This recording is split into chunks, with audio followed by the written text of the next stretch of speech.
Le paradis. C'est le seul mot qui pouvait décrire l'endroit où j'étais assis. Les Maldives s'étendaient à l'infini devant moi, des eaux bleues et cristallines rejoignant l'horizon en une ligne parfaite qui semblait promettre l'éternité. Juliette était allongée à côté de moi sur la terrasse de la villa sur pilotis, sa bague de mariage attrapant la lumière du matin comme un minuscule phare de notre nouvelle vie ensemble. Il y a 48 heures à peine, nous nous étions dit oui devant 300 invités, et maintenant nous étions ici, vivant ce qui ressemblait à un rêve destiné à quelqu'un d'autre. « Tu te rends compte qu'on est vraiment mariés ?» a-t-elle murmuré, ses doigts s'entrelaçant avec les miens alors qu'elle traçait des motifs sur ma poitrine. La question flottait dans l'air tropical, douce comme les fleurs de frangipanier flottant dans la piscine, à débordement à côté de nous. J'ai baissé les yeux sur son visage, toujours rayonnant de cet éclat d'après-mariage qui la faisait paraître illuminée de l'intérieur. Ses cheveux sombres étaient étalés sur les coussins blancs comme de la soie, et pendant un instant, je me suis senti submergé par la chance que j'avais. Parfois, j'ai l'impression que je vais me réveiller et découvrir que tout ça n'était qu'un rêve élaboré, ai-je admis en la serrant plus fort contre moi. La chaleur de sa peau contre la mienne semblait assez réelle, mais tout s'était passé si vite. Nous nous étions rencontrés il y a exactement 14 mois dans un café du centre-ville de Bordeaux. Elle luttait avec une énorme pile de documents juridiques, le café menaçant de se renverser partout quand je lui ai proposé de l'aider. Une conversation a mené à un dîner, le dîner a mené à une relation, et avant que je m'en rende compte, j'étais à genoux dans le même café où nous nous étions rencontrés pour la première fois. Mon téléphone a vibré sur la table en verre, interrompant le moment parfait. L'écran affichait la photo de contact de ma mère, son visage souriant du dernier Noël me regardant. J'ai failli refuser l'appel. C'était censé être notre moment, complètement déconnecté du monde. Nous avions spécifiquement choisi un complexe qui se présentait comme un paradis de désintoxication numérique, où le Wi-Fi était limité et la réception téléphonique, au mieux, inégale. Mais quelque chose dans le timing ne me semblait pas normal. Maman savait que nous étions en lune de miel. Elle n'appellerait jamais à moins que ce ne soit important. « Vas-y, réponds », a dit Juliette, remarquant mon hésitation. Peut-être qu'elle veut juste s'assurer qu'on est bien arrivé. Sa voix avait ce ton de compréhension qui m'avait fait tomber amoureux d'elle en premier lieu. Elle avait cette incroyable capacité à être gracieuse, même quand elle n'avait pas à l'être. La plupart des jeunes mariés auraient jeté le téléphone dans l'océan, plutôt que de laisser leur belle-mère interrompre leur lune de miel. J'ai glissé mon doigt pour répondre, mettant le téléphone sur haut-parleur pour que Juliette puisse entendre aussi. « Salut maman, on est un peu au milieu du paradis là. Est-ce que tout va bien ?» J'ai essayé de garder mon ton léger, mais quelque chose dans la qualité du silence avant qu'elle ne parle m'a serré l'estomac. « Antoine », sa voix sonnait différemment, tendue, comme si elle avait pleuré ou n'avait pas dormi depuis des jours. « J'ai besoin de te parler, c'est important, très important. » Les mots sont sortis en un flot, comme si elle les avait répétés, mais ne parvenait toujours pas à les dire correctement. Je me suis redressé, et j'ai senti Juliette faire de même à côté de moi. « Maman, tu me fais flipper là, qu'est-ce qui se passe? Est-ce qu'il est arrivé quelque chose à papa ?» Mon esprit a immédiatement pensé au pire scénario. Crise cardiaque, accident de voiture, une sorte d'urgence familiale qui nous obligeait à écourter notre lune de miel et à rentrer immédiatement à la maison. « Ton père va bien. Tout le monde va bien. Ce n'est pas ce genre d'urgence. » Elle a de nouveau fait une pause, et je l'ai entendue prendre une respiration tremblante. « Mais j'ai besoin de te voir, dès que tu rentres, avant que tu ne t'installes dans la vie de couple, avant que tu ne prennes de décision définitive. Il y a quelque chose que j'aurais dû te dire il y a longtemps, et je ne peux plus le garder pour moi. » La ligne est devenue silencieuse, à part le bruit des vagues qui clapotaient contre les pilotis de la villa en dessous de nous. Juliette a tendu la main et a serré la mienne, les yeux écarquillés d'inquiétude. Je n'avais jamais entendu ma mère parler comme ça avant. Catherine Leclerc était la personne la plus posée que je connaissais, le genre de femme qui pouvait organiser un dîner pour 20 personnes tout en coordonnant une collecte de fonds pour une œuvre de charité et en aidant mon père à faire sa déclaration d'impôt. Elle ne s'effondrait pas. Elle ne faisait pas d'appels téléphoniques énigmatiques pendant la lune de miel de son fils. « Maman, tu me fais vraiment peur maintenant. Tu ne peux pas me le dire au téléphone ? On est littéralement à l'autre bout du monde. » J'ai regardé Juliette, qui était maintenant complètement assise, l'atmosphère détendue de la lune de miel s'évaporant comme la brume matinale. « Non, il faut que ce soit en personne, face à face.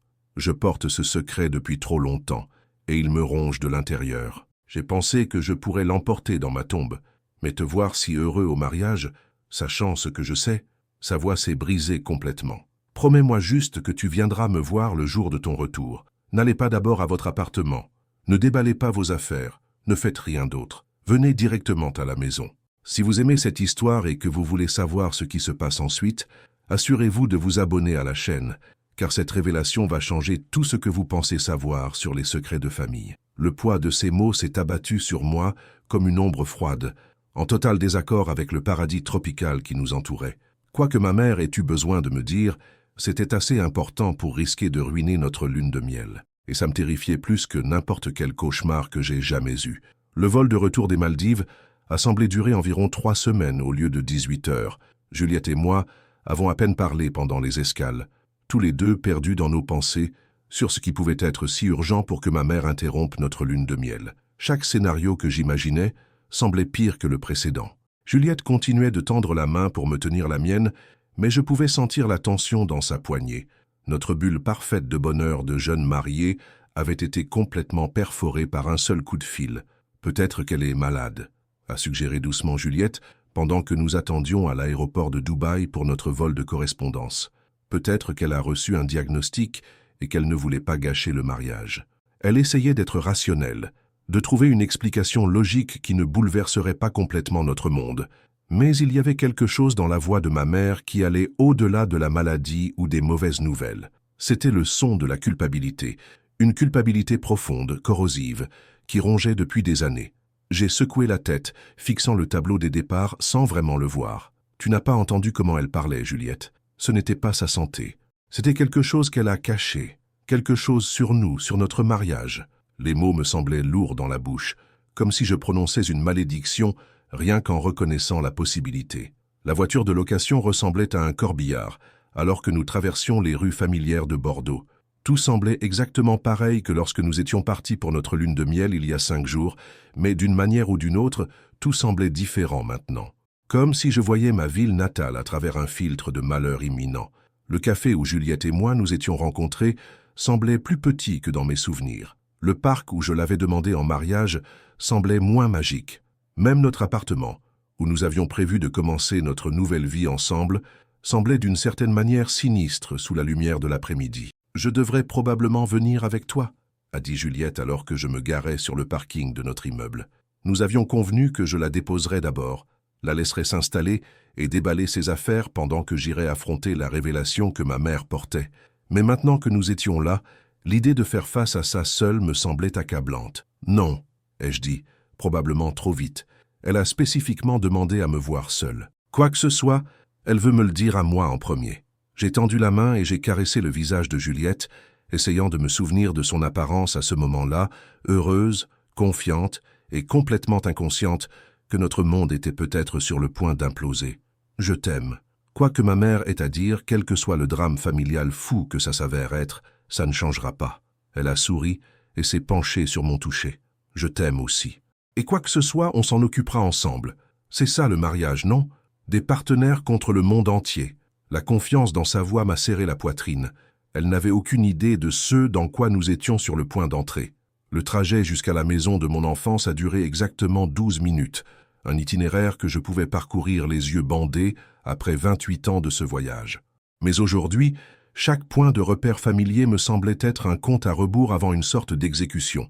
L'école primaire où j'avais appris à lire, l'épicerie où ma mère m'avait appris à comparer les prix, le McDonald's où elle m'avait emmené après chaque match de foot, que je gagne ou que je perde. Tous ces souvenirs d'une enfance normale et heureuse, et maintenant je roulais vers quelque chose qui pourrait recontextualiser tout ce que je pensais savoir sur ma famille. La maison de ma mère avait exactement la même apparence que d'habitude, les mêmes volets bleus qu'elle avait peints il y a 3 ans, le même jardin de roses qu'elle entretenait religieusement chaque matin, le même paillasson qui disait « Le bonheur est là où se trouve le cœur » en lettres jaunes joyeuses. Mais quand j'ai frappé à la porte, la femme qui a ouvert semblait avoir vieilli de 10 ans en 1 semaine depuis le mariage.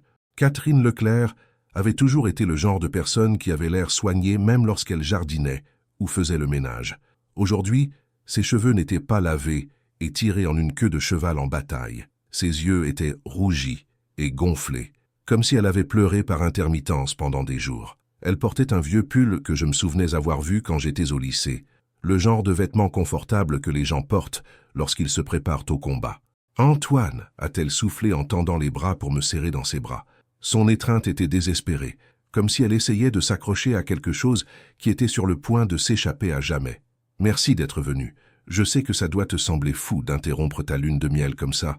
Maman, tu commences vraiment à me faire peur, ai-je dit en la suivant dans le salon où j'avais passé d'innombrables heures enfant à regarder des dessins animés et à faire mes devoirs. L'espace semblait plus petit maintenant, claustrophobe d'une manière qu'il ne l'avait jamais été auparavant.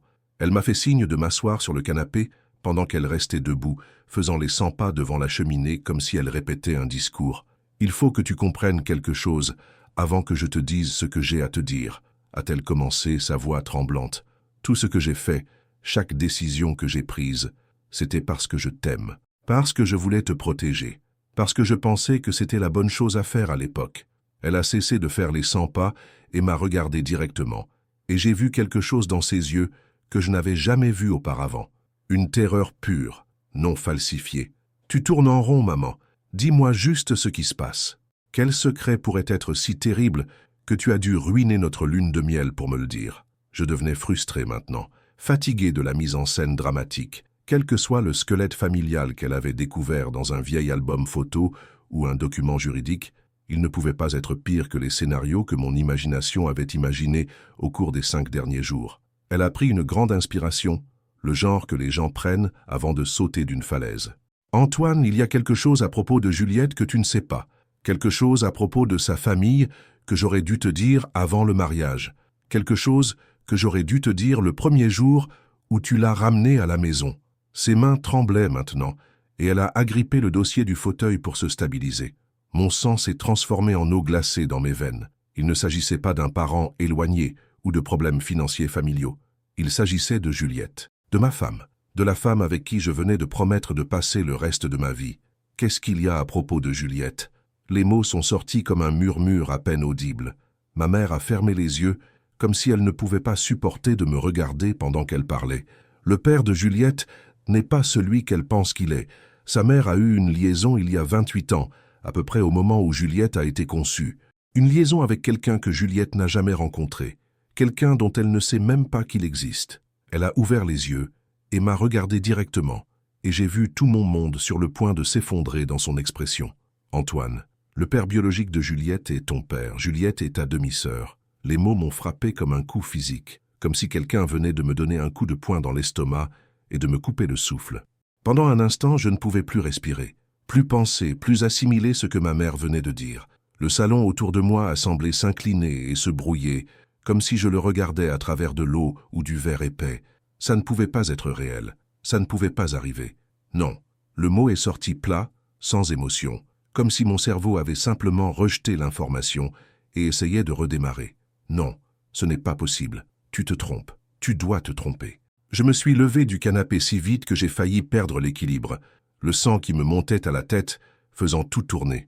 Ma mère pleurait maintenant, des larmes coulant sur son visage, alors qu'elle me regardait essayer de digérer l'impossible. J'aurais aimé me tromper, Antoine. J'ai souhaité me tromper chaque jour de l'année écoulée, depuis que tu l'as ramené à la maison pour la première fois et que j'ai vu son visage. La ressemblance avec ton père est indéniable une fois que tu sais quoi chercher. Les mêmes yeux, le même sourire, même la même petite fossette sur sa joue gauche que tu as. Je me suis éloigné d'elle, secouant violemment la tête. C'est insensé. C'est absolument insensé. Les gens n'épousent pas accidentellement leurs frères et sœurs. C'est quelque chose qui arrive dans les films d'horreur, pas dans la vraie vie, pas à des gens normaux comme nous. Ma voix devenait plus aiguë, plus paniquée, à mesure que la réalité de ce qu'elle disait commençait à s'installer. « Assieds-toi, Antoine, s'il te plaît. Laisse-moi tout expliquer. » Elle a tendu la main vers moi, mais je me suis éloigné de son toucher comme s'il était empoisonné. Tout me semblait contaminé maintenant, souillé par cette révélation qui réécrivait tout ce que je pensais savoir sur ma vie. Expliquer quoi? Comment tu m'as laissé tomber amoureux de ma sœur? Comment tu m'as regardé la demander en mariage?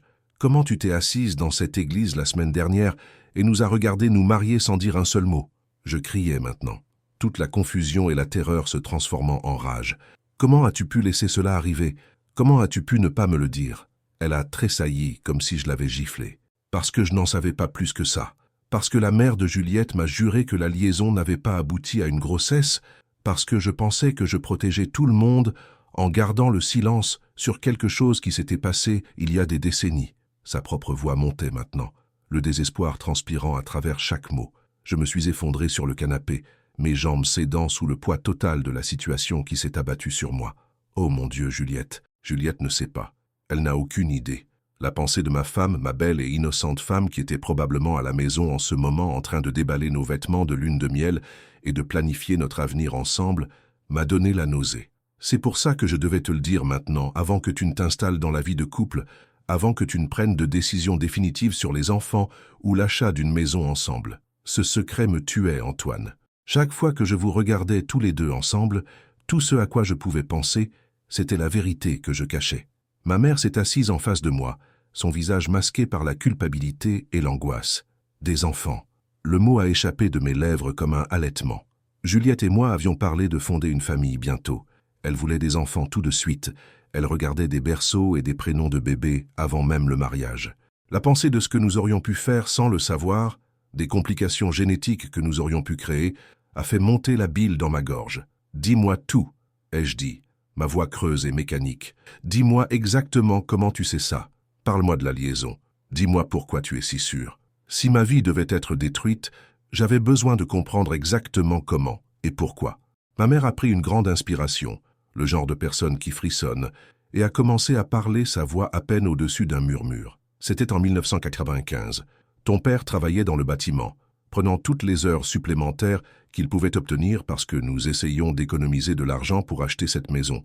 Il travaillait sur un projet commercial à l'autre bout de la ville et l'une des autres entrepreneurs était une femme nommée Sylvie Morin, la mère de Juliette. Elle s'est arrêtée, regardant par la fenêtre, comme si elle voyait le passé se dérouler dans le jardin. Sylvie était mariée aussi, mais son mari voyageait pour le travail constamment.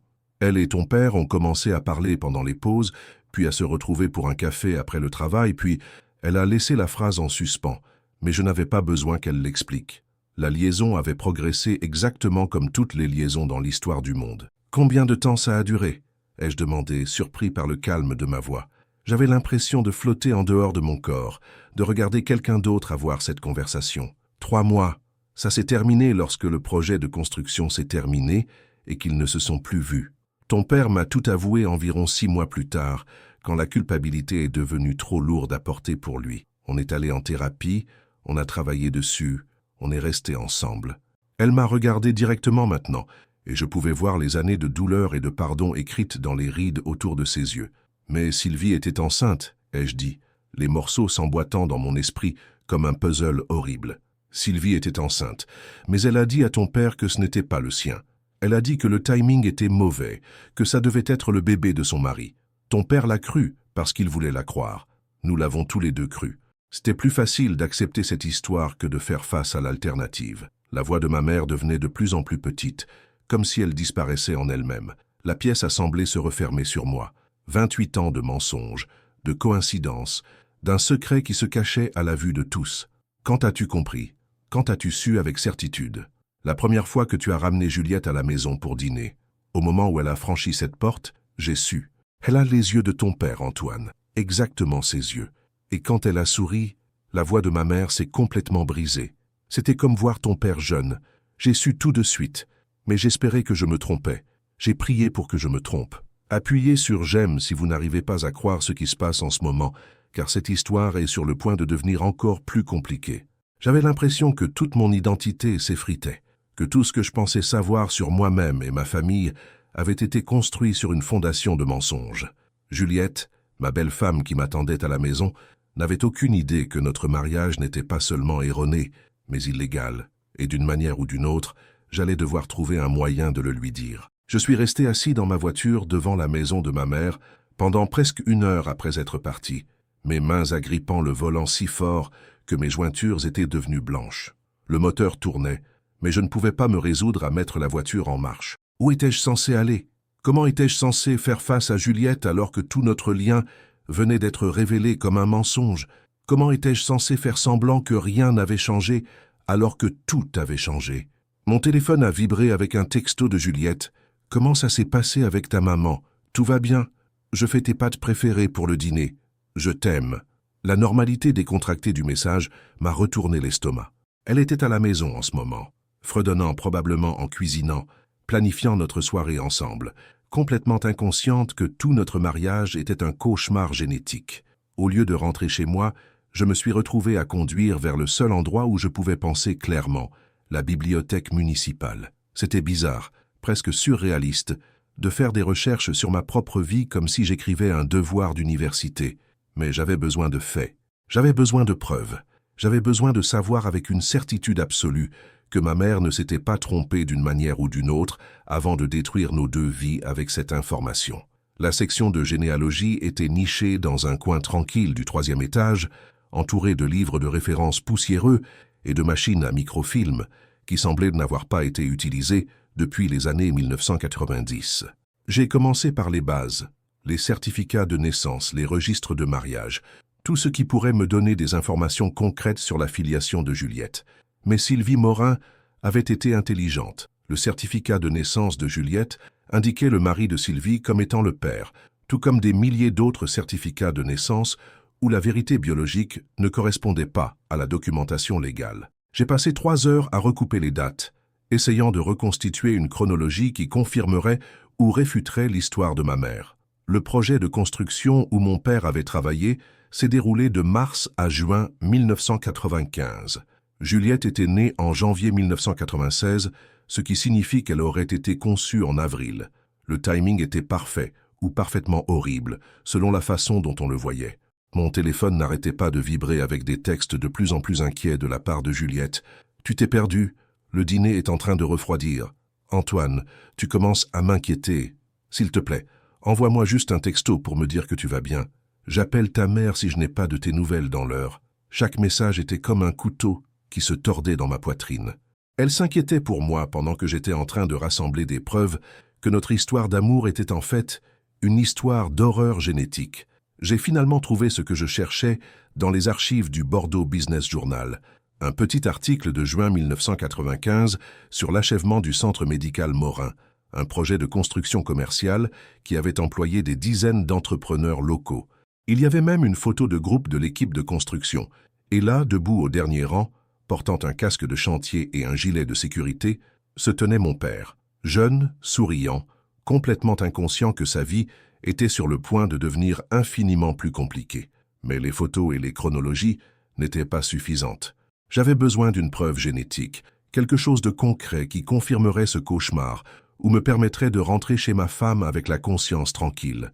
Le problème était que pour obtenir cette preuve, il faudrait admettre à Juliette qu'il y avait une raison d'être suspecte, et je n'étais pas prêt pour cette conversation, pas encore. J'ai conduit jusqu'à la pharmacie la plus proche et j'ai acheté un kit de test ADN à domicile, le genre que les gens utilisent pour retracer leur ascendance ou trouver des proches perdus de vue.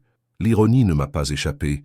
J'utilisais une technologie conçue pour rassembler les familles, pour potentiellement détruire la mienne. Le kit était livré avec 2 tubes de prélèvement d'échantillons, et en les fixant sur le parking, j'ai réalisé que je tenais le pouvoir de soit sauver, soit détruire mon mariage. Prélever mon propre échantillon a été assez facile. Obtenir celui de Juliette nécessiterait une tromperie, et la pensée de lui mentir m'a donné la nausée. Mais je ne pouvais pas lui dire la vérité sans être certain d'abord. Je ne pouvais pas détruire son monde sur la base d'une suspicion, même si cette suspicion me rongeait de l'intérieur. Quand j'ai finalement franchi la porte de notre appartement, Juliette a pratiquement volé à travers la pièce pour me serrer dans ses bras. « Dieu merci, tu vas bien. J'étais sur le point d'appeler la police. Tu es parti depuis 6 heures. » Son soulagement était si sincère, si pur, que j'ai failli craquer là, dans ses bras. Elle s'était inquiétée pour moi pendant que j'étais dehors, en train de rassembler des preuves que notre histoire d'amour était en fait une histoire d'horreur génétique. « Je suis désolé », ai-je murmuré dans ses cheveux, respirant le parfum familier de son shampoing. Ma mère avait juste des problèmes de famille à régler.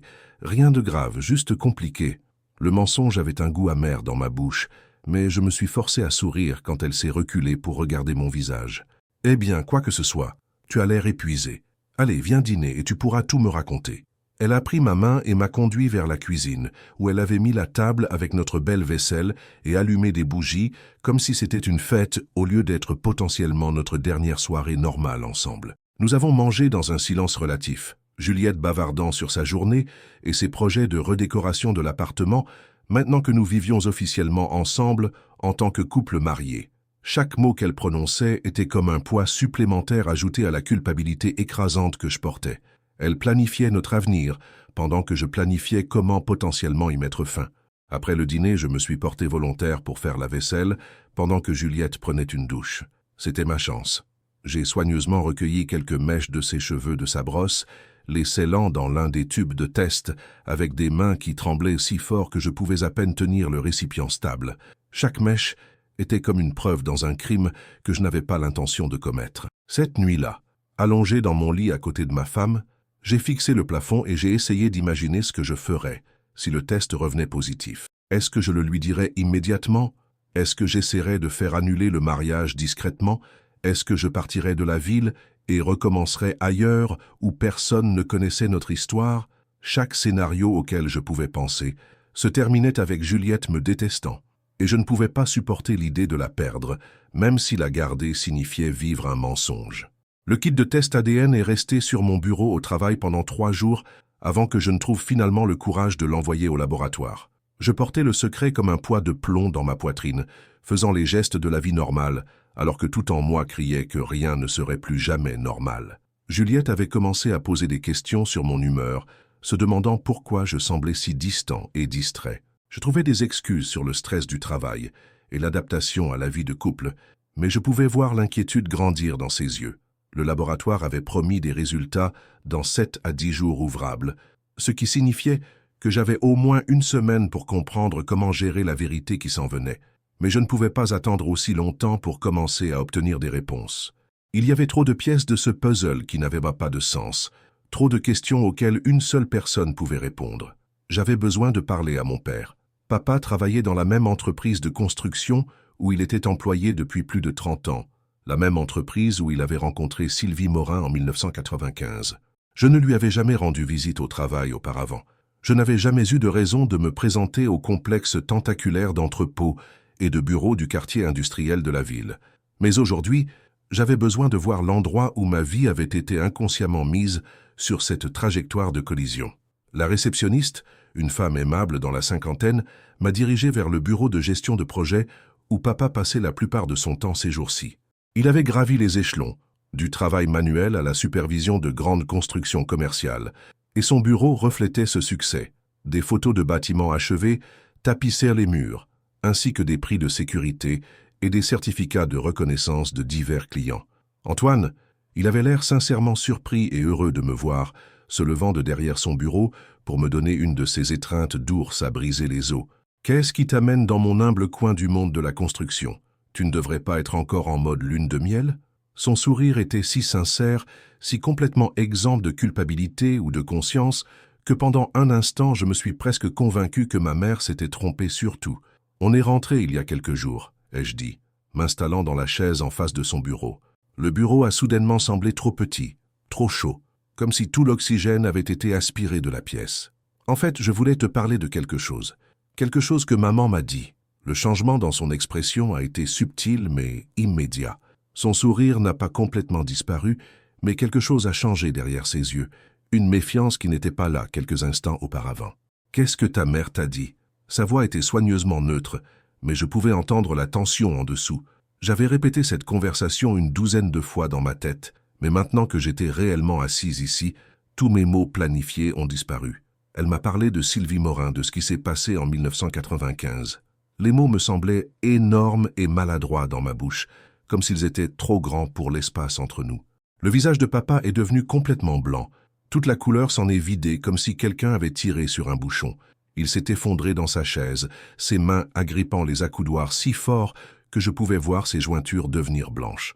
Pendant un long moment, aucun de nous n'a parlé.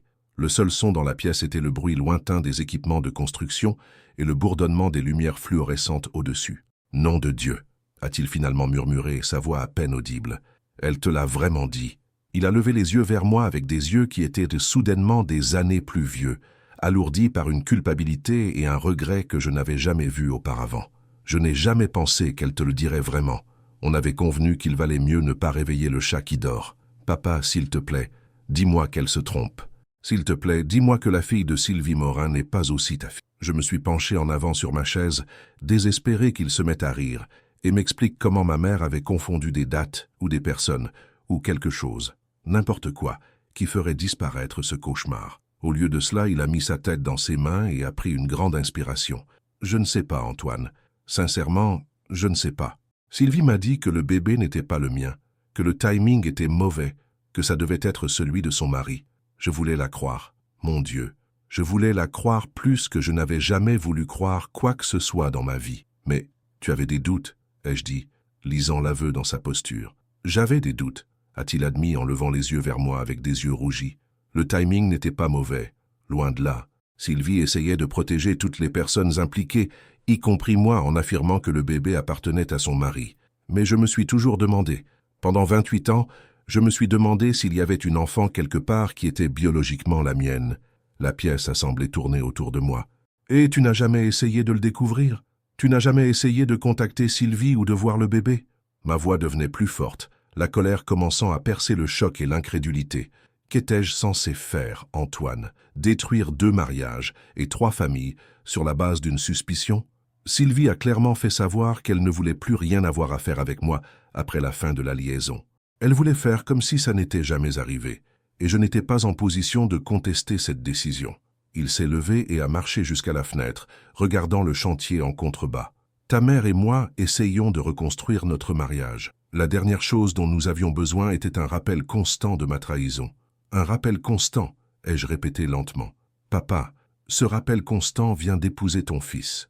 Je suis amoureux de ma demi-sœur depuis plus d'1 an, et personne n'a pensé à mentionner cette possibilité avant le mariage. Je me tenais debout aussi maintenant, ma voix résonnant sur les murs du petit bureau. Il s'est retourné pour me faire face, sa propre colère faisant enfin surface. Comment aurais-je pu savoir? Sylvie a déménagé après la fin du projet de construction. Je ne l'ai plus jamais vue. Je n'ai plus jamais entendu son nom mentionné. Quand tu as commencé à fréquenter Juliette, quand tu l'as ramenée à la maison pour nous la présenter, comment aurais-je pu savoir qui était sa mère? Elle utilise le nom de famille de son mari, pas Morin. Il n'y avait aucun moyen de faire le lien. Jusqu'à ce que maman voie son visage, ai-je dit, les morceaux s'emboîtant dans mon esprit. Jusqu'à ce que maman voie la ressemblance et fasse le lien. Ta mère a toujours été plus intelligente que moi, a dit papa tranquillement, se dégonflant de nouveau dans sa chaise. Au moment où Juliette a franchi notre porte, ta mère a su. Elle m'a pris à part ce soir-là et m'a demandé si je pensais que Juliette avait un air de famille.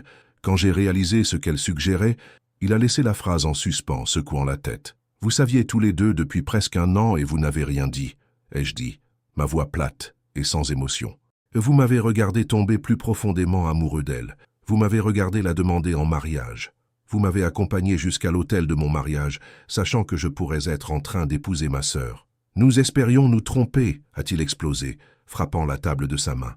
Quand nous avons prié pour que nous nous trompions, qu'étions-nous censés faire? Détruire ton bonheur sur la base d'une ressemblance et de quelques calculs flous, exiger un test ADN de la mère de ta petite amie sur la base d'une liaison vieille de plusieurs décennies que nous avions tous convenu d'oublier? J'ai regardé mon père, cet homme que j'avais admiré toute ma vie, et j'ai réalisé que je le voyais clairement pour la première fois. Il n'était pas le héros des histoires de mon enfance. Il était juste un homme imparfait et effrayé qui avait commis une terrible erreur et passé 30 ans à fuir les conséquences. J'ai besoin de connaître la vérité, ai-je dit finalement. J'ai déjà envoyé des échantillons d'ADN à un laboratoire. Dans quelques jours, je saurai avec certitude si Juliette et moi sommes liés. Papa a hoché la tête lentement, l'air plus vieux que je ne l'avais jamais vu. Et ensuite, que se passe-t-il si le test revient positif? J'ai marché vers la porte, puis je me suis arrêté et je l'ai regardé. Alors, je trouverai comment dire à ma femme que notre mariage est un mensonge et que nos familles l'ont caché pendant des mois. Et ensuite, je trouverai comment vivre avec le fait que tous ceux en qui j'avais le plus confiance au monde ont laissé cela arriver. L'appel est arrivé un jeudi matin alors que j'étais assis à une réunion avec un client, essayant de faire semblant que mon monde ne tenait pas à un fil. Mon téléphone a vibré avec un numéro inconnu et pendant un instant, j'ai pensé le laisser aller à la messagerie vocale. Mais quelque chose m'a dit que c'était l'appel que je redoutais et que j'attendais désespérément. Monsieur Leclerc, ici le docteur Dupont du laboratoire génétique. J'appelle pour vous communiquer les résultats de votre récent test de comparaison d'ADN. Sa voix était professionnellement neutre, le genre de ton que les professionnels de la santé utilisent lorsqu'ils sont sur le point de donner des nouvelles qui changeront la vie de quelqu'un à jamais. Je me suis excusé de la réunion et je suis sorti dans le couloir, mon cœur battant si fort que je pouvais l'entendre dans mes oreilles. Oui, j'attendais ces résultats. Ma voix semblait étonnamment stable, étant donné que tout mon avenir était sur le point d'être déterminé par ce que cette femme allait dire ensuite. J'ai peur d'avoir de mauvaises nouvelles à vous annoncer. La comparaison d'ADN montre une probabilité de 99,7% que vous et le deuxième échantillon partagiez un parent biologique. Sur la base des marqueurs génétiques que nous avons analysés, vous semblez être demi-frère et demi-sœur. Elle a fait une pause, s'attendant probablement à une sorte de réponse, mais je ne pouvais trouver aucun mot. Le couloir autour de moi a semblé s'incliner et se brouiller, alors que la confirmation de mes pires craintes s'installait dans ma conscience. « Monsieur Leclerc, êtes-vous toujours là ?» Le docteur Dupont avait l'air inquiète maintenant, se demandant probablement si j'avais raccroché ou si je m'étais évanoui. « Je suis là », ai-je réussi à murmurer. Y a-t-il une chance d'erreur, une possibilité que le test soit faux? Je m'accrochais à des brindilles maintenant, espérant désespérément une faille technique qui invaliderait ces résultats. Je comprends que ce soit une nouvelle difficile à recevoir, mais nos procédures de test sont extrêmement précises. Une probabilité de 99,7% est essentiellement concluante. Je vous recommanderais de parler à un conseiller en génétique qui pourra vous aider à comprendre toutes les implications de ces résultats et à discuter de vos options pour la suite. Des options. Quelles options pouvait-il y avoir quand on vient d'apprendre qu'on a commis un inceste sans le savoir pendant plus d'1 an? J'ai remercié le docteur Dupont d'une voix qui ne sonnait pas comme la mienne et j'ai raccroché le téléphone, puis je me suis immédiatement porté malade pour le reste de la journée. Il n'y avait aucun moyen de rester assis à une autre réunion ou de faire semblant de me soucier des projections trimestrielles alors que toute ma vie venait d'être révélée comme un accident génétique. J'ai conduit sans but dans Bordeaux pendant des heures, ne voulant pas rentrer à la maison où Juliette poserait des questions sur mon retour prématuré du travail, ne voulant pas faire face aux regards inquiets et aux conversations prudentes qui, je le savais, m'attendaient. Finalement, je me suis retrouvé garé devant la même bibliothèque où j'avais commencé cette enquête cauchemardesque. Mais cette fois, je ne suis pas sorti de la voiture. Je suis resté assis là, fixant le bâtiment et essayant de comprendre comment détruire la vie de la personne que j'aimais le plus au monde. Mon téléphone n'arrêtait pas de vibrer avec des textos de Juliette. « J'espère que ta journée se passe mieux que la mienne. J'ai hâte de te voir ce soir. Je devrais passer prendre des courses en rentrant. J'ai trouvé la couleur de peinture parfaite pour la chambre d'amis. Tu veux voir ?» Chaque message était comme un clou supplémentaire dans le cercueil de notre relation. Elle planifiait notre avenir pendant que je détenais une preuve scientifique que nous n'en avions pas. Quand je suis finalement rentré ce soir-là, Juliette était dans la cuisine en train de préparer ce qui ressemblait à un dîner de fête. Elle avait acheté du vin, allumé des bougies et portait la robe bleue que je lui avais dit être ma préférée. La voir si belle et heureuse et complètement inconsciente de ce qui allait arriver a failli me briser complètement. « Voilà mon mystérieux mari », a-t-elle dit, traversant la pièce pour m'embrasser. « Tu as été si bizarre et distant ces derniers temps. Je commençais à penser que tu avais des doutes sur toute cette histoire de mariage. » Elle plaisantait, mais je pouvais entendre la véritable inquiétude sous la blague. « Jamais », ai-je dit automatiquement, le mensonge glissant hors de ma bouche avant que je ne puisse l'arrêter. « Je ne pourrais jamais avoir de doute sur toi. » Et c'était la terrible vérité. Même en sachant ce que je savais maintenant, même en comprenant que notre relation était génétiquement erronée et légalement invalide, je l'aimais toujours de toutes les fibres de mon être. Laissez un commentaire ci-dessous si vous pensez qu'Antoine devrait dire la vérité à Juliette immédiatement, ou essayer de trouver une autre solution, car cette décision est sur le point de détruire tout ce qu'ils ont construit ensemble. Nous avons dîné dans un brouillard de normalité forcée, Juliette bavardant sur sa journée au cabinet d'avocat pendant que j'acquiesçais et donnais des réponses appropriées et que j'essayais de ne pas penser aux résultats du test ADN qui me brûlait la poche. Chaque bouchée de nourriture avait le goût de cendre dans ma bouche. Chaque rire qu'elle donnait était comme une autre petite mort. « D'accord, qu'est-ce qui se passe vraiment ?» a-t-elle dit finalement, posant sa fourchette et me regardant directement. « Et ne me dis pas que c'est le stress du travail ou la fatigue du mariage ou n'importe quoi d'autre. Je te connais, Antoine Leclerc, et quelque chose ne va vraiment pas. Tu agis bizarrement depuis notre retour de lune de miel. » C'était le moment. C'était le moment où je devais soit lui dire la vérité, soit m'engager à vivre un mensonge pour le reste de nos vies. J'ai regardé son visage, si confiant et inquiet et plein d'amour pour moi, et j'ai réalisé que je ne pouvais faire ni l'un ni l'autre. Je ne pouvais pas détruire son monde avec la vérité, mais je ne pouvais pas non plus faire semblant que rien n'avait changé. « J'ai besoin de te montrer quelque chose », ai-je dit doucement. sortant mon téléphone. Mes mains tremblaient, alors que je faisais défiler le courriel du laboratoire, le langage clinique qui venait de briser toute ma compréhension de la réalité. Mais avant de le faire, je dois te dire que rien de tout cela ne change ce que je ressens pour toi. Rien ne pourrait jamais changer ça. Elle a tendu la main à travers la table et a pris la mienne, son toucher chaud, ferme et complètement confiant. Antoine, tu me fais peur. Quoi que ce soit, on peut s'en occuper ensemble. C'est ça le mariage, non? Quoi qu'il arrive, on y fait face en équipe. J'ai tourné le téléphone vers elle et j'ai regardé son visage alors qu'elle lisait les résultats. J'ai vu la confusion apparaître d'abord, puis la compréhension naissante, puis l'horreur totale alors que les implications s'installaient. J'ai regardé la couleur s'échapper de ses joues et sa main s'envoler vers sa bouche, comme si elle pouvait d'une manière ou d'une autre reprendre les mots qu'elle venait de lire. « Ce n'est pas réel », a-t-elle murmuré, sa voix à peine audible. « C'est une sorte d'erreur. Les laboratoires font des erreurs tout le temps. Ça doit être faux. » Mais même en le disant, je pouvais voir dans ses yeux qu'elle savait que ce n'était pas faux. Toutes les pièces se mettaient en place pour elle, tout comme elle l'avait fait pour moi. « J'aimerais que ce soit une erreur », ai-je dit, tendant la main vers sa main. Mais elle s'est éloignée de moi, comme si mon toucher était toxique. « Juliette, je n'en avais aucune idée. Ma famille n'en avait aucune idée jusqu'à récemment. C'était juste une horrible et impossible coïncidence. » Elle s'est levée de la table si vite que sa chaise est tombée en arrière, le bruit se répercutant dans notre appartement comme un coup de feu. Une coïncidence? Une coïncidence que nous soyons tombés amoureux, que nous nous soyons mariés et que nous ayons été... Elle ne pouvait pas finir la phrase, ne pouvait pas dire à voix haute ce que nous avions fait sans le savoir pendant l'année écoulée. « Juliette, s'il te plaît, laisse-moi tout expliquer. Laisse-moi te dire comment nous l'avons découvert, ce que ma mère m'a dit. » Je me suis levé aussi, désespéré de d'une manière ou d'une autre arranger ça, de trouver un moyen de sauver quelque chose de l'épave de nos vies. « Je ne peux pas, » a-t-elle dit en reculant de moi vers la porte d'entrée. « Je ne peux pas être dans la même pièce que toi en ce moment. Je ne peux pas penser. Je ne peux pas respirer. J'ai besoin de sortir d'ici. » Elle a attrapé son sac à main et ses clés sur le comptoir, et j'ai réalisé qu'elle partait réellement. « Juliette, attends, où vas-tu? On a besoin d'en parler. On a besoin de trouver quoi faire. » Je l'ai suivie vers la porte, mais elle s'est retournée pour me faire face avec des yeux qui étaient sauvages de panique et de dégoût. « Quoi faire? Quoi faire ?» Sa voix devenait plus aiguë, plus hystérique. « On est frères et sœurs, Antoine. On est mariés. Il n'y a rien à comprendre, parce que ce mariage est terminé. Cette relation est terminée.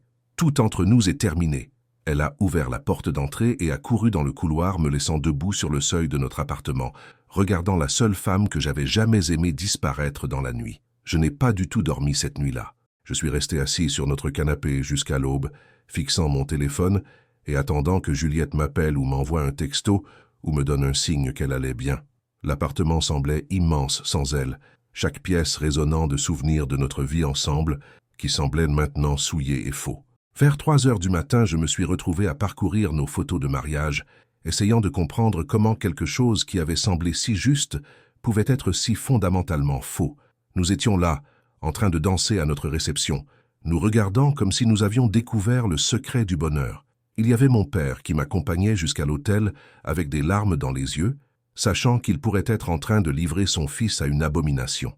Il y avait ma mère qui pleurait pendant nos vœux, ses larmes de joie mêlées à la culpabilité et à la terreur. Combien de personnes à ce mariage avaient soupçonné la vérité? Combien de nos amis et de nos membres de la famille avaient célébré une union qui n'aurait jamais dû exister? Vers 6 heures du matin, mon téléphone a finalement vibré avec un texto de Juliette. « Je reste chez ma sœur. N'essaie pas de me contacter. J'ai besoin de temps pour digérer ça. » Le message était bref et froid. Rien à voir avec les textos chaleureux et affectueux qu'elle envoyait d'habitude. Mais au moins, elle était en sécurité. Au moins, elle n'avait rien fait de radical dans son choc et son horreur. Je me suis encore porté malade au travail, sachant qu'il n'y avait aucun moyen de fonctionner dans un environnement professionnel alors que ma vie personnelle venait d'imploser. Au lieu de cela, je me suis retrouvé de nouveau à la maison de ma mère, ayant besoin de réponses à des questions que je n'avais même pas su poser auparavant. Elle a ouvert la porte, l'air de n'avoir pas dormi non plus, son visage tiré et hagard d'inquiétude. « Je lui ai dit », ai-je dit sans préambule, passant devant elle dans le salon où ce cauchemar avait commencé il y a à peine 1 semaine. « J'ai eu les résultats du test ADN hier. On est définitivement frères et sœurs et j'ai tout dit à Juliette hier soir. » Ma mère s'est effondrée dans sa chaise, comme si toute la force avait disparu de ses jambes. « Oh, Antoine, comment a-t-elle réagi ?» Sa voix était remplie du genre de crainte qui vient du fait de savoir que vous êtes sur le point d'entendre quelque chose de terrible. À peu près aussi bien que vous vous attendriez à ce que quelqu'un prenne la nouvelle que son mariage est incestueux et que toute sa vie est un mensonge, ai-je dit amèrement. Elle a couru hors de l'appartement et n'est pas revenue depuis. Elle reste chez sa sœur et ne répond pas à mes appels. Je suis tellement désolé, a murmuré maman, des larmes commençant à couler sur son visage. Je suis tellement incroyablement désolé. Je n'ai jamais voulu que cela arrive. Je n'ai jamais voulu qu'aucun de vous ne soit blessé comme ça. Mais vous l'avez laissé arriver quand même, ai-je dit, ma voix plus dure que je ne l'avais jamais utilisée avec ma mère auparavant. Toi et papa saviez tous les deux qu'il y avait une possibilité. Et vous n'avez rien dit. Vous nous avez laissé tomber plus profondément amoureux. Vous nous avez laissé nous marier. Vous nous avez laissé partir en lune de miel où nous... Je ne pouvais pas finir la phrase. La pensée de ce que Juliette et moi avions fait aux Maldives, à quel point nous avions été heureux, intimes et complètement inconscients, m'a donné la nausée. « Qu'étions-nous censés faire ?» a demandé maman, sa voix se brisant. « Détruire votre bonheur sur la base d'une suspicion ? Ruiner votre relation sur la base de quelque chose qui s'est passé il y a 30 ans ? Nous espérions que nous nous trompions. Nous avons prié pour que nous nous trompions. Vous auriez pu insister pour un test ADN avant le mariage, ai-je riposté. Vous auriez pu trouver un moyen de contacter Sylvie Morin et d'obtenir la vérité. Vous auriez pu faire 100 choses différemment au lieu de simplement espérer que vos soupçons étaient incorrects. » Ma mère pleurait ouvertement maintenant, ses épaules tremblant sous le poids de sa culpabilité et de son regret. « Tu as raison, nous aurions dû faire quelque chose plus tôt. Nous aurions dû trouver un moyen d'obtenir des réponses avant que ça n'aille aussi loin. Mais Antoine, tu dois comprendre, nous étions terrifiés d'avoir tort et de détruire ton bonheur pour rien. Au lieu de cela, vous aviez raison, et vous avez détruit notre bonheur quand même, ai-je dit. La seule différence, c'est que maintenant nous sommes mariés. Maintenant, nous avons des documents juridiques et des comptes bancaires partagés et un bail pour un appartement. Maintenant, nous devons trouver comment défaire toute une vie, au lieu de simplement mettre fin à une relation. J'ai passé le reste de la matinée à appeler des avocats, essayant de comprendre les implications juridiques de ce que nous avions fait sans le savoir. L'avocat que j'ai finalement joint a d'abord cru que c'était une sorte de farce, riant quand j'ai expliqué la situation. Quand il a réalisé que j'étais sérieux, son ton est devenu grave et professionnel. « C'est une situation extrêmement inhabituelle », m'a-t-il dit, ce qui m'a semblé être un euphémisme du siècle. Les mariages entre frères et sœurs sont considérés comme nuls dès le début, ce qui signifie que légalement, votre mariage n'a jamais existé. Vous devrez déposer une demande d'annulation plutôt qu'un divorce, et vous devrez fournir des documents prouvant la relation biologique. Et tout ce que nous avons partagé ? Notre appartement, nos comptes bancaires, les cadeaux de mariage ? Ai-je demandé, essayant de comprendre comment démêler une vie qui avait été construite sur un mensonge. C'est plus compliqué. Techniquement, puisque le mariage n'a jamais été valide, vous seriez traités plus comme des colocataires qui se sont avérés partager des biens plutôt qu'un couple qui divorce. C'est compliqué et il n'y a pas beaucoup de précédents juridiques pour ce genre de situation. Il a fait une pause. Je dois demander, est-ce que l'un de vous savait pour la relation biologique avant le mariage? Non, ai-je dit fermement. Aucun de nous n'en avait la moindre idée. Ce fut un choc total pour nous deux. C'est en fait utile d'un point de vue juridique. S'il n'y avait aucune intention de commettre un inceste, si c'était vraiment une erreur involontaire, les tribunaux seront probablement plus sympathiques à votre situation. Il a fixé un rendez-vous pour plus tard dans la semaine pour commencer le processus d'annulation. Et j'ai raccroché en ayant l'impression d'être en train de planifier un enterrement pour la vie que j'avais cru que j'allais vivre. Cet après-midi-là, la sœur de Juliette, Emma, m'a appelé. Emma ne m'avait jamais particulièrement aimé.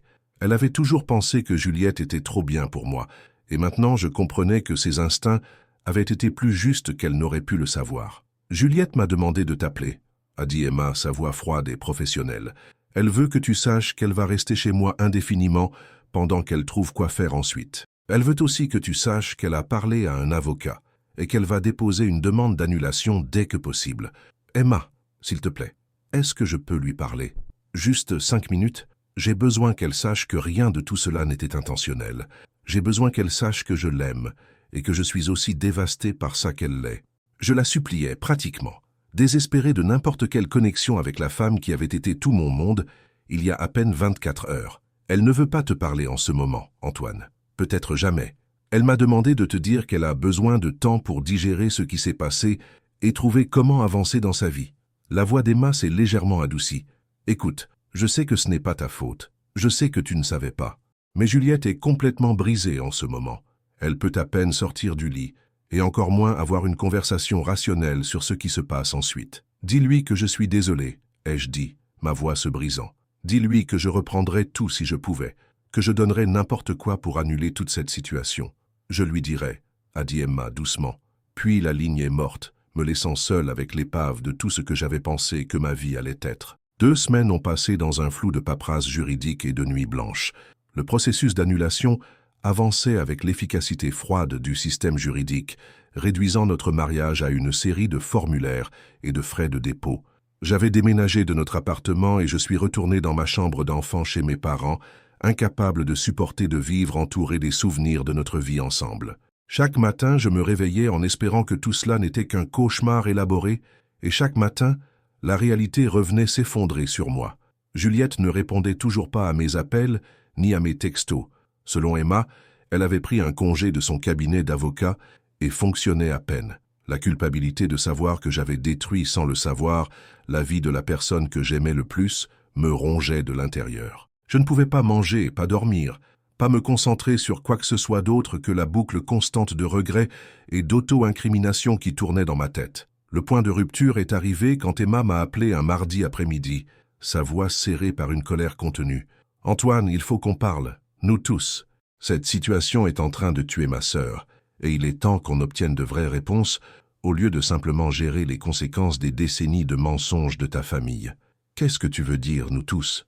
ai-je demandé, bien que j'ai eu le sentiment de savoir ce qu'elle suggérait. « Je veux dire toi, moi, Juliette, tes parents, et Sylvie Morin, ma mère. Nous allons nous asseoir dans une même pièce et obtenir la vérité complète sur ce qui s'est passé il y a 30 ans, parce que Juliette mérite de comprendre exactement comment sa vie a été détruite. » La voix d'Emma était aussi tranchante qu'une lame de rasoir, pleine de détermination. « J'ai déjà contacté Sylvie et je lui ai expliqué la situation. Elle a accepté de nous rencontrer tous ce samedi. La pensée de revoir Juliette, de la voir me faire face avec la connaissance de ce que nous avions fait sans le savoir, m'a retourné l'estomac. Mais Emma avait raison. Nous méritions tous la vérité complète, pas seulement des fragments et des suppositions et des confessions pleines de culpabilité. « Où ?» ai-je demandé tranquillement. « Un terrain neutre. Il y a une salle de conférence à mon bureau que je peux réserver pour l'après-midi, samedi à 14 heures. Ne sois pas en retard et n'amène pas d'avocat. Il s'agit d'obtenir des réponses, pas d'attribuer le blâme. » Elle a fait une pause. « Et Antoine ? Juliette t'aime toujours. C'est ce qui rend tout ça tellement pire pour elle. Si elle pouvait juste te détester et passer à autre chose, ce serait plus facile. Mais elle ne peut pas désactiver ses sentiments juste parce que nos gènes sont mauvais. » Samedi est arrivé avec l'inéluctabilité d'un enterrement. J'ai conduit jusqu'au bureau d'Emma dans le centre-ville de Bordeaux, mes mains tremblant sur le volant, alors que j'essayais de me préparer à ce qui allait se passer. Je n'avais pas vu Juliette depuis 2 semaines. Je n'avais pas entendu sa voix, ni regardé dans ses yeux depuis la nuit où elle avait couru hors de notre appartement. Je n'avais aucune idée à quoi m'attendre, comment elle réagirait en étant dans la même pièce que moi. La salle de conférence était stérile et impersonnelle, avec une longue table en bois entourée de chaises inconfortables. Mes parents étaient déjà là quand je suis arrivé, assis l'un près de l'autre et ayant l'air d'affronter leur propre exécution. Ils avaient vieilli de plusieurs années au cours des 2 dernières semaines, le poids de leurs secrets prenant enfin son dû visible. Emma est arrivée quelques minutes après moi, suivie de Juliette et d'une femme que je n'avais jamais vue auparavant, mais que j'ai immédiatement reconnue comme Sylvie Morin. La ressemblance entre Sylvie et mon père était frappante maintenant que je savais quoi chercher. Elle avait les mêmes yeux, la même structure faciale que Juliette avait héritée. La regarder, c'était comme voir un aperçu de ce à quoi Juliette pourrait ressembler dans 25 ans. Mais c'était Juliette qui monopolisait toute mon attention. Elle avait l'air fragile, comme si elle avait perdu du poids et n'avait pas dormi. Ses yeux étaient rougis et creux, et quand elle m'a regardé brièvement avant de s'asseoir aussi loin que possible de moi, j'ai vu une douleur si profonde qu'elle m'a fait mal à la poitrine. « Eh bien » a dit Emma en s'installant dans sa chaise et en regardant autour de la table comme une procureure sur le point de faire sa déclaration d'ouverture. « Nous sommes tous là, les personnes dont les mensonges et les secrets et les mauvaises décisions ont détruit 2 vies innocentes. » Son regard s'est attardé sur mes parents et Sylvie. Je pense qu'il est temps que nous entendions la vérité complète sur ce qui s'est passé en 1995. Sylvie Morin avait l'air plus âgée que son âge, usée par des décennies de portage de secrets. Quand elle a parlé, sa voix était calme mais ferme. Je veux commencer par dire que je n'ai jamais eu l'intention que tout cela arrive. La liaison était une erreur, un moment de faiblesse pendant une période difficile dans mon mariage. Quand j'ai réalisé que j'étais enceinte, je me suis convaincu que le bébé devait être celui de mon mari parce que l'alternative était trop compliquée à gérer. « Mais tu savais qu'il y avait une chance », a dit ma mère, sa voix à peine au-dessus d'un murmure. « Tu savais que le timing le rendait possible. »« Bien sûr que je savais », a répondu Sylvie, un éclair de colère traversant son visage. « Vous me prenez pour une idiote ? Bien sûr que je savais que Robert pouvait être le père, mais mon mari et moi essayons d'avoir un bébé depuis des années. Quand je suis tombée enceinte, il était fou de joie. Comment aurais-je pu lui dire que l'enfant qui l'enthousiasmait tant n'était peut-être pas le sien? Alors tu as menti à tout le monde, a dit Emma froidement. Tu as menti à ton mari, tu as menti à Robert, tu t'es menti à toi-même. J'ai fait le choix de protéger ma famille, a riposté Sylvie. J'ai mis fin à la liaison, j'ai déménagé à l'autre bout de la ville, j'ai coupé tout contact avec Robert et j'ai élevé Juliette comme la fille de mon mari. Cela semblait être la meilleure solution pour tout le monde. Sauf que tu n'as jamais dit la vérité à Juliette, ai-je dit, trouvant ma voix pour la première fois depuis que j'étais entré dans la pièce. Tu l'as laissée grandir sans savoir que la moitié de ses antécédents médicaux étaient un mensonge. Tu l'as laissée tomber amoureuse et se marier sans savoir qui elle était vraiment. Le sang-froid de Sylvie a craqué et j'ai vu des larmes commencer à se former dans ses yeux. Comment aurais-je pu le lui dire? À 5 ans? 10 ans? 15 ans? À quel moment tu dis à ta fille que son père n'est peut-être pas son père et qu'il y a une autre famille à l'autre bout de la ville à laquelle elle est liée? Elle a regardé directement Juliette, qui n'avait pas parlé depuis qu'elle était entrée dans la pièce. « Ma chérie, je pensais que je te protégeais. Je pensais que ce que tu ne savais pas ne pouvait pas te faire de mal. Mais ça lui a fait du mal, a dit mon père, parlant pour la première fois. Ça leur a fait mal à tous les deux de la pire des manières. Il m'a regardé, puis Juliette, ses yeux remplis de regret. Sylvie, nous avons tous fait des choix qui semblaient justes à l'époque, mais nous avions tort. Nous avions tous tort. » Juliette a finalement parlé, sa voix si calme que nous avons tous dû nous pencher en avant pour l'entendre. « J'ai besoin de comprendre quelque chose. Quand est-ce que chacun de vous a réalisé ce qui se passait? Quand avez-vous compris qu'Antoine et moi étions liés ?» Elle regardait autour de la table, mais son regard s'est attardé sur ma mère. « La première fois que tu es venue dîner, » a admis maman. « Au moment où tu as franchi notre porte, j'ai su. Tu ressembles exactement à Robert quand il était jeune. La ressemblance était indéniable. » « Et vous n'avez rien dit, » a continué Juliette, sa voix devenant plus forte, plus dure. « Vous nous avez regardés sortir ensemble pendant plus d'1 an. Vous avez aidé à planifier notre mariage. Vous avez porté un toast à notre réception en disant à quel point nous étions parfaits ensemble. » Sa voix s'est brisée sur les derniers mots et j'ai vu ses mains se serrer en poing sur la table. « Nous espérions que nous nous trompions, » a dit papa désespérément. « Nous avons prié pour que la ressemblance ne soit qu'une coïncidence, que nos peurs soient sans fondement. Nous ne voulions pas détruire ton bonheur sur la base d'une suspicion. Alors au lieu de ça, vous nous avez laissé nous détruire nous-mêmes, » a dit Juliette en se levant de sa chaise si vite qu'elle a grincé contre le sol. « Vous nous avez laissé tomber plus profondément amoureux. Vous nous avez laissé nous faire des promesses.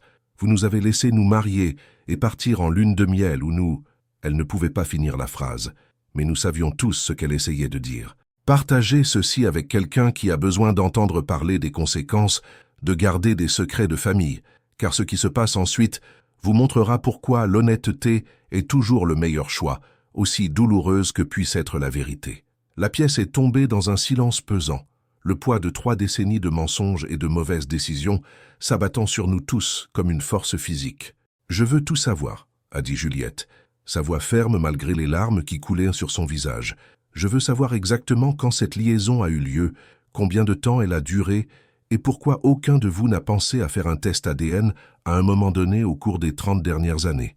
Elle regardait directement Sylvie maintenant, et je pouvais voir des années de colère et de trahison s'accumuler derrière ses yeux. Sylvie a pris une respiration tremblante et a commencé à parler, sa voix devenant plus forte alors qu'elle racontait l'histoire complète pour la première fois. La liaison a duré 3 mois, de mars à juin 1995.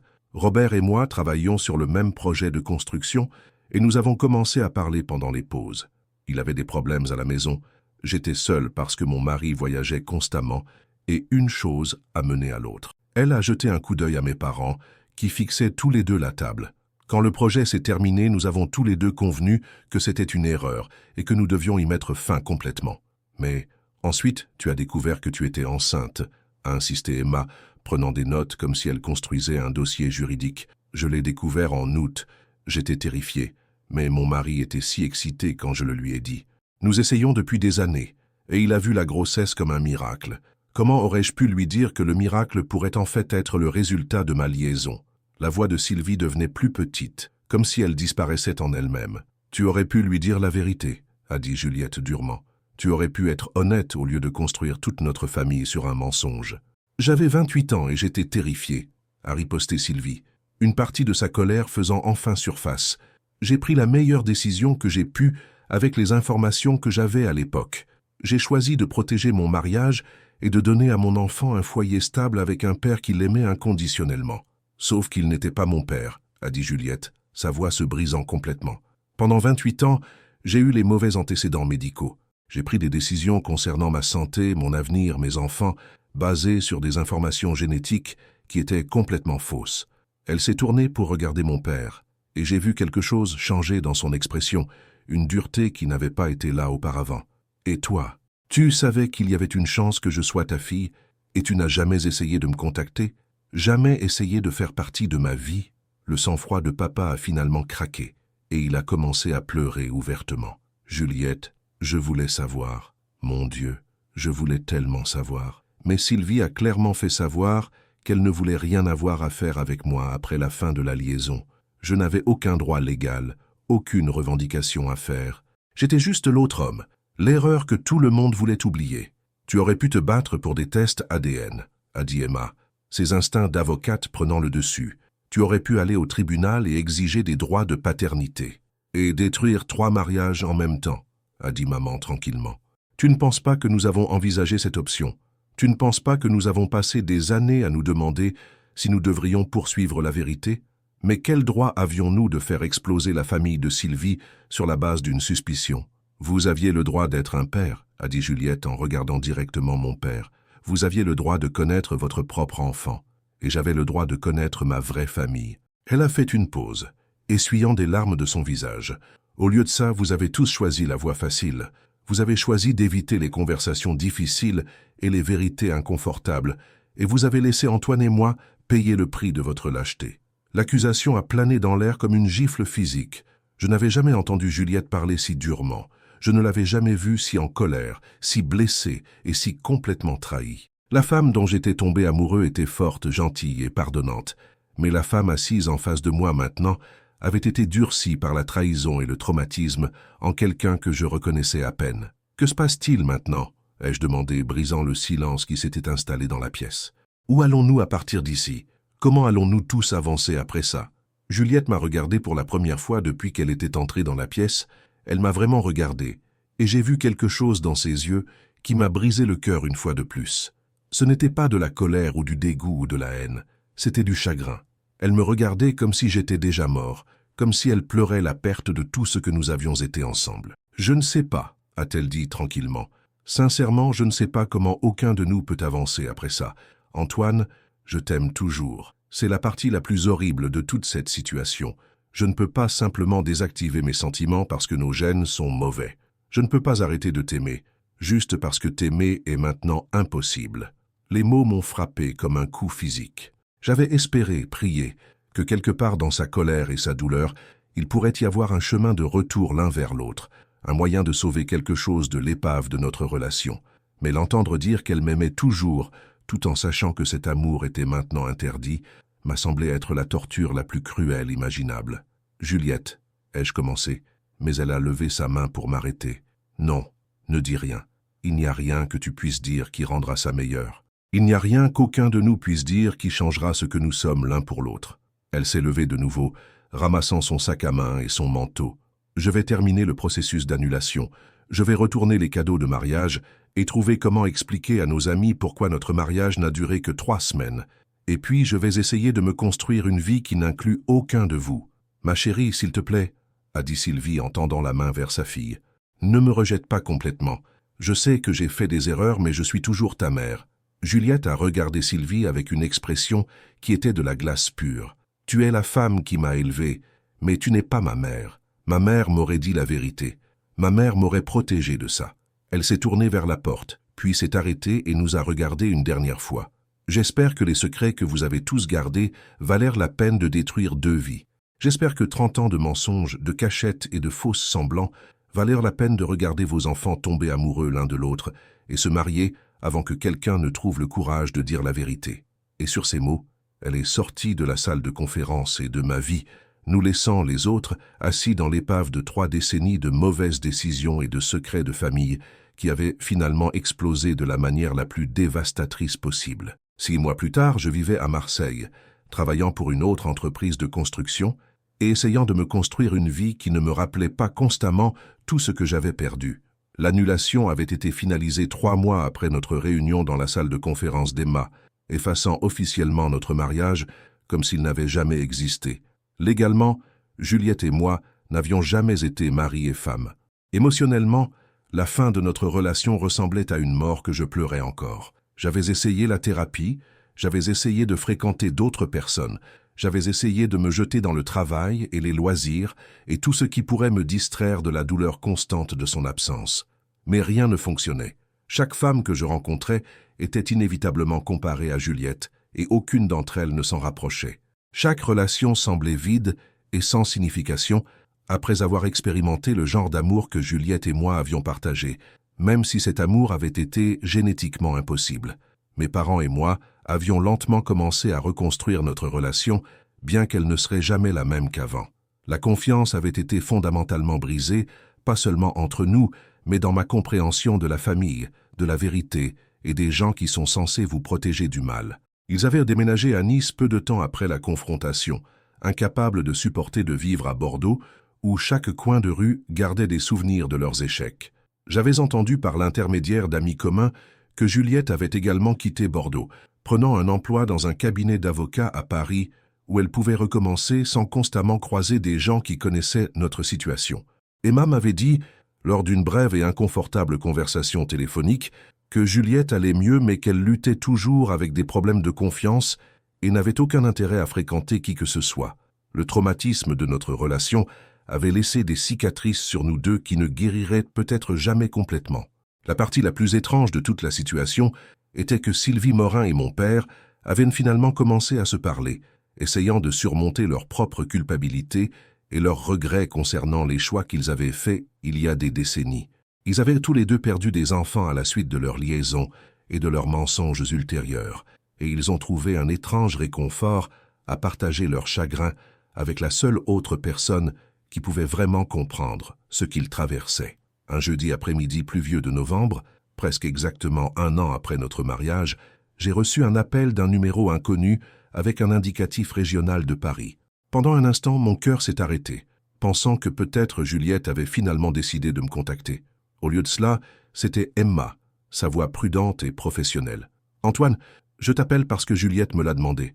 Elle voulait que tu saches qu'elle est fiancée. » Les mots m'ont frappé comme un coup physique, même si je savais que ce jour finirait par arriver. Il s'appelle David, et c'est un homme bien qui la rend heureuse. Elle voulait que tu l'entendes de quelqu'un que tu connais, plutôt que de le découvrir sur les réseaux sociaux ou par des amis communs. Je me suis assis lourdement dans la cuisine de mon appartement, essayant de digérer cette information. « Est-ce qu'elle est heureuse ?» ai-je demandé, surpris par la stabilité de ma voix. « Elle y arrive », a dit Emma doucement.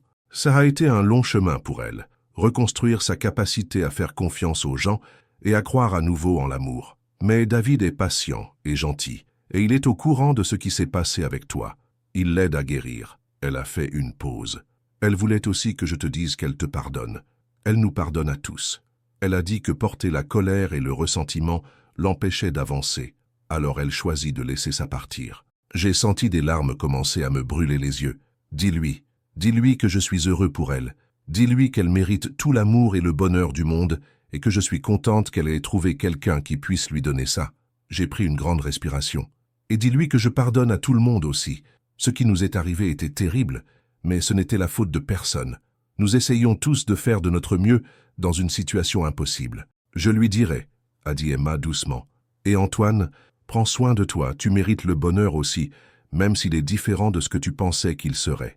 Après avoir raccroché le téléphone, je suis resté assis dans ma cuisine pendant longtemps, regardant la pluie ruisseler sur les fenêtres et pensant à l'amour et à la perte et aux étranges façons dont la vie peut complètement changer de direction en un seul instant.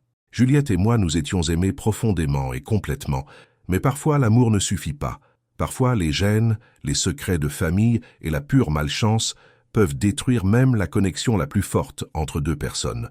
Mais nous avions survécu. Nous avions tous les deux trouvé des moyens de construire de nouvelles vies à partir des cendres de nos rêves détruits. Juliette était fiancée à quelqu'un qui pouvait l'aimer sans complications, et j'apprenais lentement à être bien seul. Peut-être qu'un jour je trouverai quelqu'un qui pourrait m'aider à guérir comme David aidait Juliette. Peut-être qu'un jour, la douleur de l'avoir perdue s'estomperait en un souvenir doux amer au lieu d'une douleur constante. J'ai sorti mon téléphone et j'ai tapé un message que je n'enverrai jamais. Juliette, j'espère que ton nouvel amour t'apporte tout le bonheur que notre amour n'a pas pu. Tu seras toujours le grand amour de ma vie, même si notre amour était impossible. Sois heureuse. Sois libre. Sois tout ce que tu étais censé être. Puis j'ai supprimé le message et j'ai rangé mon téléphone. Dehors, la pluie a continué à tomber, nettoyant la ville et promettant de nouveaux départs pour quiconque serait assez courageux pour recommencer. Je me suis fait un dîner, j'ai appelé un ami pour faire des projets pour le week-end et j'ai fait le premier petit pas vers la construction d'un avenir qui ne tournait pas autour du deuil du passé. Juliette avançait et il était temps pour moi de faire de même. Certains secrets sont trop dangereux à garder et certaines vérités sont trop douloureuses à dire. Mais au final, la vérité trouvera toujours un moyen de faire surface et quand elle le fera, le seul choix est de trouver comment vivre avec les conséquences. Juliette et moi avions appris cette leçon de la manière la plus dévastatrice possible, mais nous avions tous les deux trouvé la force de continuer. Et peut-être que, d'une manière étrange, c'était suffisant. Si vous êtes arrivé jusqu'ici dans cette histoire incroyable, assurez-vous de vous abonner pour plus d'histoires à couper le souffle qui vous feront remettre en question tout ce que vous pensez savoir sur l'amour, la famille et les secrets qui peuvent tout détruire. Le cœur humain est capable de survivre même aux circonstances les plus impossibles, et parfois la chose la plus forte que vous puissiez faire est simplement de choisir de continuer à respirer, de continuer à espérer et de continuer à croire que des jours meilleurs arrivent, même lorsque tout ce que vous pensiez savoir sur votre vie s'avère être faux.